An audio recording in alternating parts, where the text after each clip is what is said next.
Wahana bermain Bugis Waterpark Makassar diserbu warga saat libur Natal. Wisatawan yang dinominasi rombongan keluarga dan juga anak-anak ini memanfaatkan libur Natal untuk berwisata.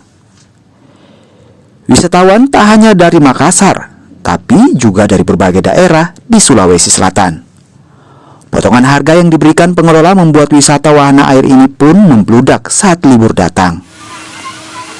Dari SMA 1 Goa. SMA 1 Goa. Mungkin kesini dalam rangka apa sama siapa? Liburan organisasi pas liburan Paskibra. Ya. Berapa orang kesini? sekitaran 30-an lebih. Kenapa pilih Bugis Waterpark? Apa ya? Wahananya mungkin banyak gitu.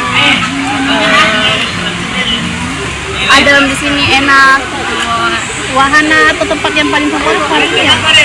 Ombak sih ombak. Pengelola mencatat peningkatan wisatawan sudah terjadi sejak minggu ketiga Desember. Dalam sehari, pengunjung bisa mencapai 4.000 orang. Tempat mengalami peningkatan yang cukup signifikan. Alhamdulillah, trafik di suatu tempat sudah mulai naik. Sudah mulai ada peningkatan cukup signifikan dan naik. Dia naiknya sampai berapa, Pak? Naiknya sudah 60%.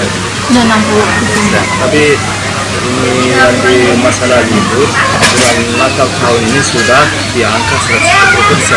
120% ya Pak peningkatannya? 120% ya. Iya. Puncaknya nanti di awal tahun optimis. Memasuki pekan keempat Desember, pengelola mencatat sudah menerima 12.000 kunjungan. Jumlah ini diperkirakan masih akan terus bertambah hingga awal tahun 2024, mengingat masih ada libur panjang tahun baru. Nila Rustam, Kompas TV.